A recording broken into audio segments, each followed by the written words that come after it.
ভাবুন তো, এখন এমন এক সময় এসেছে যেখানে ঘরের বিভিন্ন কাজ থেকে শুরু করে অফিসের গুরুত্বপূর্ণ প্রজেক্ট করে দিচ্ছে একটা মেশিন। আপনি যখন ঘুমোতে যান তখন আপনার হয়ে বিজনেস সামলাচ্ছে কৃত্রিম বুদ্ধিমত্তা বা এআই। এটা কি কোনো সায়েন্স ফিকশন সিনেমা?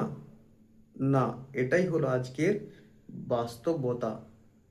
কিন্তু প্রশ্ন হলো, এআই আমাদের কাজ সহজ করছে না আমাদের কর্মসংস্থান কেড়ে নিচ্ছে? চলুন জেনে নেই এই রহস্যের ফাঁদ।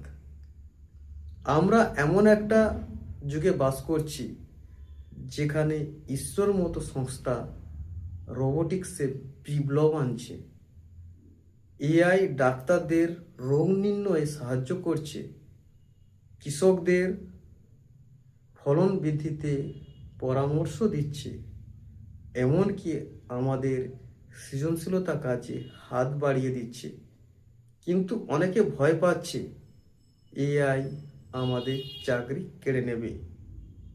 কিন্তু সত্য হলো এটা, এআই কারো চাকরি কাটবে না, বরং যারা এআই ব্যবহার করতে জানে তারাই চাকরি কাটবে, যারা এআই জানে না।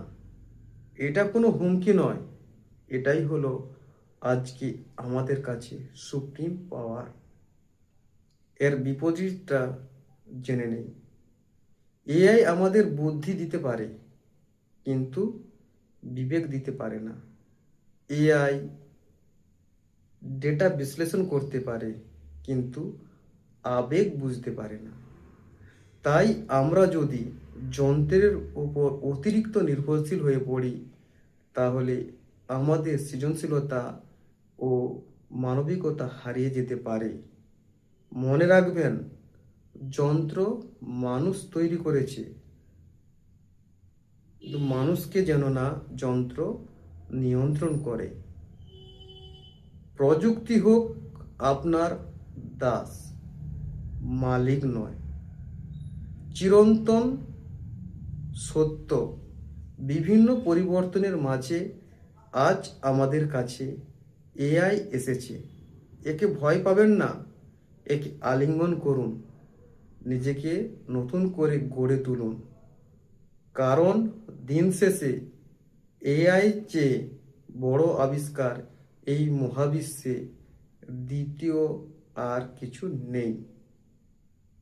আপনার কি মনে হয়, এআই আমাদের অভিশাপ না আশীর্বাদ? কমেন্ট করে জানান। ভিডিওটি ভালো লাগলে শেয়ার করুন আর প্রযুক্তির সচেতনতা বাড়াতে সাহায্য করুন। ইয়েস।